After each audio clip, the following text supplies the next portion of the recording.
Welcome to News and Views. I'm Danae Jones and it's my pleasure to welcome you to this week's segment. Today we're at the Pacific Hotel in the Cairns CBD. The Pacific Hotel Cairns has just launched their new Tropical Luxe room collection, setting a new standard in unique luxury in Cairns.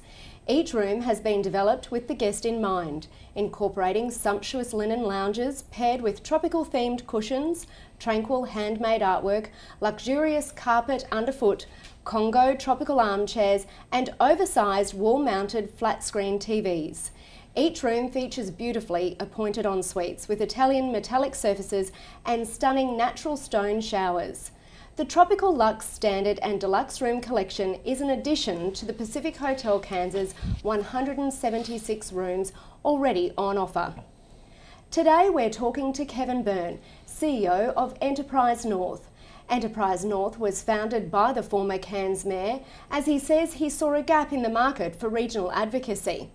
Welcome to News and Views, Kevin. Lovely to be with you, Danae. It is, and how beautiful is this redevelopment? It is gorgeous, actually. It's quite wonderful, and the first time I've been here, it's stunning. Well, not the first time, but first time since the development. Oh yes, certainly, yeah. And this was the first hotel to be built in Cairns all those years ago. I was here at the time, and the Camsler family, wonderful family, and when it was open, they did it in a partnership with Ansett Airlines at the time. Yeah, right. And I was lucky enough to be invited along to the official opening. Well, there you go. Lots of long-time memories. My word, and really positive ones. Like the Camsler family have just been wonderful contributors to our economy and our city over many, many decades, and proudly so. Definitely, and we've got lots of other hotels popping up around the city at the moment too, so exciting times for the region. It is exciting, and to see those cranes on the skyline again after an absence of many, many years. We've been doing it tough since the GFC in 2008, and we've still got some lingering scars of that era. But yeah, it is a very positive time for the city, I think. Now, Enterprise North, there is a lot of people out there that say, Kevin set that up because he had sour grapes because of the whole Advanced Cairns debacle. What have you got to say to people that say that? Oh, that's nonsense. Enterprise North was set up because I saw a need for regional advocacy under the banner of the Northern Australia Initiative. And our purpose was to escalate the larger issues and the larger advocacy areas that I thought were missing. Advanced Cairns, certainly in my view.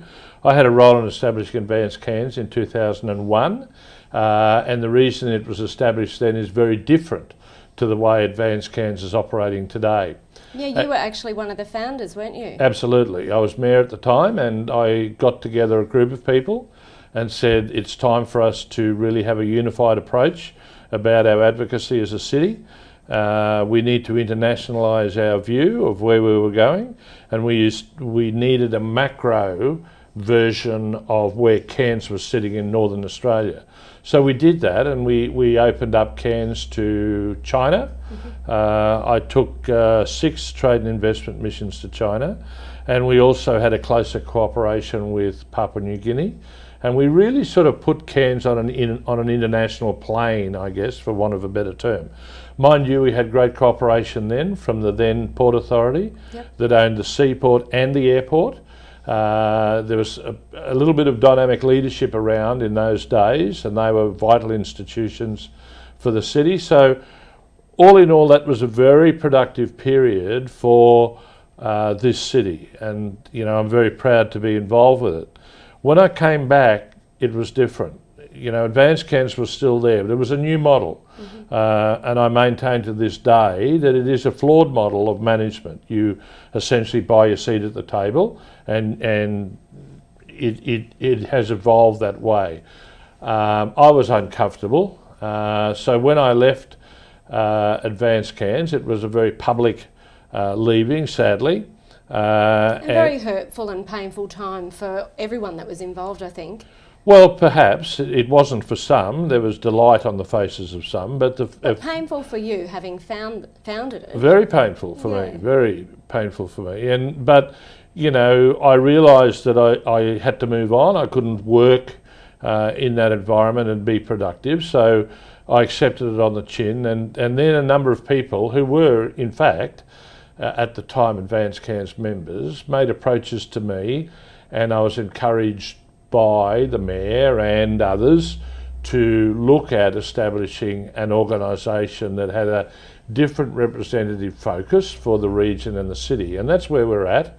And we're very comfortable being there, I must tell you. It's been a bit of a slog to get where we're at, but we're positive, and we have an agenda that's different to Advanced Cairns. And as I said, it's an agenda focused on sustainable development across the region and across similar jurisdictions like the Northern Territory and the north of West Australia, where we have similar economies, and we need a different approach to the way those economies are going to work, and the direction of our engagement with those economies into Asia and Melanesia to the right of us. And we can see that being played out as we speak with APEC in Port Moresby, with discussion around defence ties between Papua New Guinea and Australia, or increasing defence ties that will link Cairns, will link our naval base here with what's going to happen in the region more particularly, and that will flow into migration issues and will flow into development of the economy in a more sustainable and stronger way. Now, you've got a huge background in PNG and obviously in the military, so that's obviously something you know a lot about. When you talk about our defence capacity to expand and the linkages with PNG, do you think that this is something that will happen in, you know, our lifetime? Oh, absolutely. I think it'll happen immediately for us. What we do need, though, is to be prepared for that. And I've been critical of the lack of planning for the inevitability of this sort of engagement that many of us could see coming for quite a while. You know, once China started to put its foot in the Pacific, it was inevitable that Australia would have to follow, certainly in upgrading capacity in the near region. What does that mean for us being so close? A lot. And these opportunities need to be taken with both hands. We need a port plan, for example, that is going to be reflected of a growing naval presence, increasing number of cruise ships, a growing maritime fleet taking people out to the reef, an increased number of boats and involved in the fishing industry. So, and we're growing this region and this city. We're going to double the population in another 30 years. So if you use that as a benchmark, and that's going to happen, you're obviously going to double the capacity and output of the Cairns port. So we have to make sure we've got enough space to do that. We've got to make sure that the Navy has enough space to grow and develop. We need to make sure that we can get the larger cruise ships in. So there's a lot of planning and a lot of synergy around how the council, how the Port Authority, how the airport and these organisations work in developing the Cairns regional economy. Absolutely. Now, in terms of the port and the dredging of the inlet and all of those issues which have been really hot topics, and there's polar opposite views on both sides, what's your opinion around the port and allowing that space for expansion? Oh, I'm very positive that it could be done. I've got no time for those people that said, no, we're going to be a boutique port, we're not going to develop, we've got all these environmental issues and so on. I recognise that we are in an environmentally constrained space, but I also say, loud and long, that all the environmental issues have a solution to them. We have to be positive about going forward and getting that solution together and cooperate and talk between the federal, state and local governments and the port to make sure it happens. So I've got no time, absolutely no time for people who just want to dumb us down and dumb down the capacity for this region to grow and develop. There will be in excess of 300,000 people here by the year 2045 in the city. That's pretty well double our population. The region will go from current 270,000 to about 550,000. I mean, this is just great opportunity for young people to come to our part of the world, live and grow our space and grow families in this region. And I've been passionate about this for most of my life, and you know, thankfully I've got the energy and passion to keep it going. And you know, people say, oh look, you know, it's time for new thinking. It's time for a lot of these people to go away. Well, we're not. We're here in the space, and we're going to keep advocating positively for growth and development. And so on that note, what are some of the projects that you've been working on at the moment? Well, I've been working, interestingly, with a group in the Northern Territory, in fact, Bespoke Consulting, and the leader of that group is an ex-Chief Minister of the Northern Territory. And so we're looking at developing a common population policy. There's a lot of talk and noise about that at the moment. We want to get rid of the hurdles about employing people here. We need to get rid of the hurdles about bringing migrants into our part of the world. I'm just bemused by this debate occurring down south of, let's cap our cities and our populations and so on. Regional Australia is hurting. We're quite happy to take the overflow if you're happy to send them up here, because it means that we will grow as a community, or communities, plural. And so I have a focus, and Enterprise North has a focus on growing our population and making sure that we have capacity to train people, we have capacity in our universities, we have capacity in our workforce to absorb all these people. And I think that's a great challenge. It's not a negative for us. So we've got to think openly, and we've got to think outwardly, and we've got to think inclusively. And the economic growth and development is integral to the success of future regional councils, integral to the success of our airport, integral to the success of our seaport, integral to the growth of agricultural pursuits on the Atherton Tablelands. We can't argue conclusively for change unless we've got good representation at the state and federal government, good representation in councils. So it's a whole of regional approach. I can bend everybody's ear for hours on this issue, but we've got to have a focus and a vision to make sure this happens, and we can't operate in silos, which is what's largely happening now in this great city. We operate in silos. We've got to get rid of that mentality, and we've got to operate together. So I know we've spoken off camera before and you're very much all for collaboration, but there is a thought out there that we have too many organisations or advocacy groups that are working in silos. What do you have to say to those people? Well, I don't think so. I think all the more the merrier, to be frank with you. Once upon a time I thought that we could have the one. The danger of having the one is it becomes a fiefdom of one particular individual. It becomes a fiefdom of a person and his collaborators to drive a direction that's not in parallel or sync with the Cairns Regional Council or the federal government or the state government.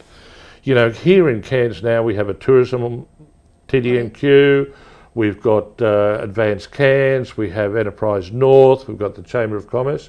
I don't see any harm in that. The harm comes when people say, look, we are the only regional representative body. We are it. Well, they don't have any right to say that. I mean, we're all working to the same goal, and the goal is to grow this region collaboratively. And that's where I sit. So I don't see any conflict there about where we're heading. Excellent. Now, in terms of membership and how Enterprise North is structured and how people get involved, how does it work? Well, we're an incorporated association. We have a president, which is me, and also executive manager. I didn't want the job, but when I was asked to put it all together, I did. And of course, when we were in the room and agreed that we would go ahead and so on, I said, right, I need the following people I need these positions filled. And there was silence in the room, and everybody looked at me and said, look, you've been involved in this sort of stuff before, we want you to do that. So I gave an undertaking that I would to establish the organisation and guide it, so then we have a treasurer and we have a secretary. So we started off with the core group of 7, and we now have 19 and growing. And it's been tough. We're a startup in a crowded space, for want of a better term. I accept that and I acknowledge that. But the spirit of our establishment was based on a group of people who left one organisation and headed in another direction. And I've been pretty proud of our achievements. So we've got a website, we meet we're meeting next Thursday actually as a group. We have our newsletters that go out. All the details are on our website. We've got different member categories. Yep. We're cheaper than similar organisations. I've got to put my hand up to say that. And we're an inclusive organisation. We talk about things a lot, and I send a lot of newsletters out, and we pick up the phone to each other. And I think that's one of the great advantages of when you're small. When we grow bigger and larger, obviously I'll have to relook at that and relook at the engagement. But the engagement is open, it's honest, it's apolitical, and it's collaborative. So, that's a pretty potent combination to make something work. Absolutely, and I think absolutely being apolitical is a key point of difference too, which is fantastic. Well, we wish you every success with the organisation. We watch with anticipation to see what Kevin Byrne comes up with next and what he is striving for our community, because we know that you have delivered so much for Far North Queensland to date, and we thank you for that. And we hope you come back on the show and tell us all of your updates and where you're headed with Enterprise North. Danae, thank you. It's been a pleasure, and thank you for your good wishes. Thank you. So there you have it, folks. Kevin Byrne, CEO of Enterprise North, and also the original founder of Advance Cairns and our former Cairns Mayor, here on News and Views. That's all we have for you this week. Don't forget to subscribe to our YouTube channel and like us on Facebook. See you next week.